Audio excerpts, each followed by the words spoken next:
Important सुनवाई हुई, जिसके बारे में हमने आपको कल भी बताया था, आज भी बताया था, और फाइनली जो है इसके बारे में जो है अपडेशन आ चुका है कि कोर्ट में आखिर में क्या हुआ, क्या चीजें निकल कर आई। हम उस पर बात करेंगे इस केस के बारे में, और साथ साथ आज जो डिसमिस हुआ है केस एनआईओएस डीएलएड का सुप्रीम कोर्ट में, उसका रेवोकेशन क्या हुआ और क्यों हुआ वो डिसमिस, उस पर भी बात करेंगे।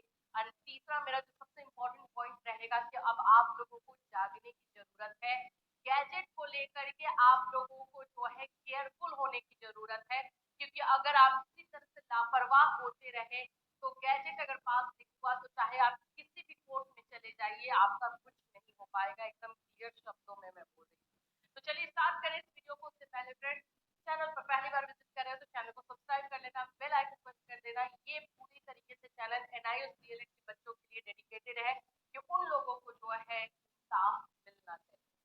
देखो आप लोग को मैं बता दूं, आज इलाहाबाद हाई कोर्ट की सुनवाई होनी थी। आप लोगों यहाँ देख सकते हो case is listed in court number 10 serial number 90 पे जो है ये केस लगा हुआ था। क्या इसकी सुनवाई हो पाई है, नहीं हो पाई है, इस पर बात करेंगे, लेकिन अब आप लोगों को थोड़ा सा संभलना होगा। उसके पहले मैं आप लोगों को थोड़ा सुप्रीम कोर्ट के केस का हाल दिखा दूं कि वो क्या हुआ है। बताया तो मैंने आपको है ऑलरेडी कि ये डिसमिस हो चुका है, लेकिन ये डिसमिस क्यों हुआ? क्योंकि हमारे पास रेगुलेशन नहीं था, क्योंकि हमें सिर्फ एक रिकॉग्निशन लेटर एक चॉकलेट की तरह धरा दिया गया था और उसको गैजेट में शामिल नहीं किया गया था, जिसकी वजह से ये सारी चीजें आपको देखने को मिल रही है। फिलहाल ये तो बहुत सारी चीजों से जो है अछूता था, रेगुलेशन है ही नहीं, डायरेक्टली सुप्रीम कोर्ट में पहुंचे हुए थे। ये सारे बहुत सारे रीजन थे जिसकी वजह से अब इनको हाई कोर्ट में जाना होगा। हाई कोर्ट में जाने के लिए बोला गया है, डिस्पोज कर दिया गया है, ये सब चीजें हुई है। तो इस केस के बारे में एक्चुअली में हमें अंदाजा पहले से था, कल से था, लेकिन हम आपको बता नहीं रहे थे कि एक निगेटिविटी हम नहीं फैलाना चाहते थे। बट ये केस इस तरह से ले जाया ही गया था कि थोड़ा सा निगेटिव इसमें इम्पैक्ट देखने को मिला। फिर भी मैं यही बोलूंगी कि हमारी जो कमजोरी है वो हमारी कमजोरी ये है कि हमारे पास गैजेट नहीं है। हमें 22 सितंबर 2017 को सिर्फ और सिर्फ एक रिकॉग्निशन लेटर दे दिया गया कि एनआईओएस डीएलएड जो है वो मान्य होंगे, 2 इयर्स रेगुलर डिप्लोमा की इक्विवेलेंट है, ये सब बता दिया गया, लेकिन इसको गैजेट में शामिल नहीं किया गया। हमारी प्रॉब्लम यही है, गैजेट को के इम्पोर्टेंस को समझो। और आज का ये जो केस था इलाहाबाद हाई कोर्ट में, वो गैजेट को लेकर के ही था, लेकिन इसकी सुनवाई नहीं हो पाई। अनफॉर्चुनेटली सेकेंड टाइम ये केस लिस्टेड हुआ, लेकिन इसकी सुनवाई नहीं हो पाई। रीजन क्या है? रीजन ये है कि ये केस 90 नंबर्स पे लगा हुआ था। आप देख सकते हैं 90 नंबर्स पे था।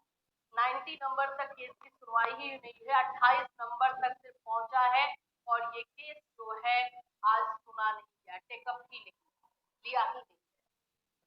क्यों? क्योंकि हम टॉप 10 में नहीं है, हमें जो है टॉप 30 टॉप 25 केसेस में आना होगा।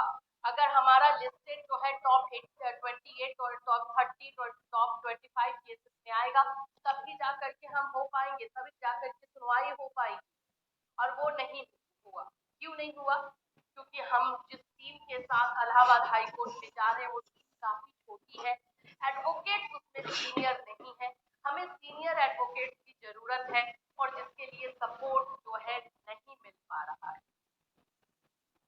देखो अगर गैजेट पास हो जाता है ना, अगर ये गैजेट पास कर दिया जाता है और बोला जाता है कि हाँ एनआईओएस गैजेट निकालिए, या फिर इस पर जो भी चीजें जो भी प्रतिक्रिया निकल कर आती है, इसका असर बाकी सारे केसेस होगा। आप ऑटोमेटिक जो है एक स्ट्रॉन्ग हो जाओ।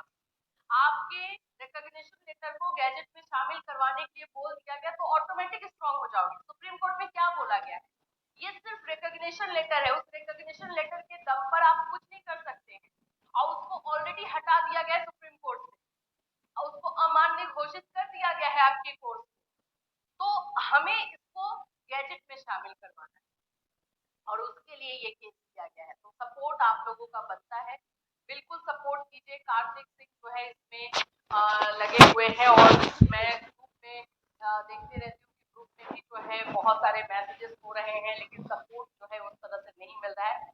जिसकी वजह से ये केस बार बार जो है एकदम इतने नंबर्स पे जाकर के लिस्ट हो रहा है। पिछली बार भी उसी तरह का नंबर था, इस बार का भी नंबर आप 90 देखो तो चांसेस कम रहता है। इतने नंबर्स में तो लगेगा नहीं कि इतने कम होगा कि आपको कम से कम जैसे आज 28 नंबर तक की सुनवाई हुई है तो कम से कम आपको 30 तक आना होगा, 25 तक आना होगा, 20 तक आना होगा, या टॉप 10 में आ जाए तो और भी अच्छा है कि आप लोगों की सुनवाई जल्दी हो पाए।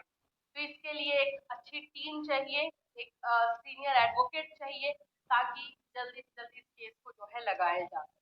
तो ये सारी चीजें जो है एनआईओ सीएलएट को लेकर के चल रही है और गैजेट को लेकर के अब आप लोग को सिंसियर होना पड़ेगा। थोड़ा सा जो है केयरलेस एक नेचर आ चुका है आप लोगों में कि ठीक है सब लोग तो बोल ही रहे कि 4 महीने 5 महीने बाद जो है सब ठीक हो जाएगा, केस तो लड़ा ही जा रहा है, वैसे नहीं होता है। आप सभी को अगर हम 14 लाख का नंबर बता रहे हैं तो 14 लाख एनआईओ सीएलएट के अभ्यर्थियों को इसमें लगना होगा, तब जा करके होगा। तो ये चीजें जो है एनआईओ सीएलएट को लेकर के चल रही है। जैसे ही ये चीजें सुनने को मुझे मिली हाई कोर्ट से, मुझे खास करके बहुत ज्यादा डिसअपॉइंटमेंट हुआ, क्योंकि आज ऐसा था कि अगर सुनवाई होती तो कुछ तो स्टार्ट होता, कुछ तो समझ में आता कि हाँ ये केस किस साइड जा रहा है, लेकिन ऐसा कुछ भी नहीं हो पाया है। तो सपोर्ट कीजिए ताकि इस गैजेट वाले मामले को आगे और बढ़ाया जा सके और इसमें जो है क्लैरिटी मिल सके और पॉजिटिव रिस्पांस निकल सके। क्यों पॉजिटिव रिस्पांस बोल रही हूँ आप भी जानते हो, ऑलरेडी बहुत सारे प्रूफ जो है वो लिए गए हैं।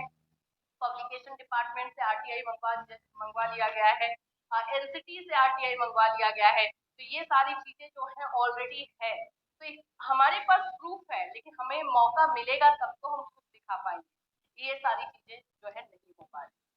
ठीक है, एनआईओ सीएलएट से रिलेटेड फिलहाल के लिए यही अपडेट है। इससे रिलेटेड और कोई अपडेट आएगा आपको पता है आपका यही चैनल जो है हमेशा आपके साथ रहेगा, जो ऑथेंटिक जो रियल जो इंफॉर्मेशन होगी वही आपको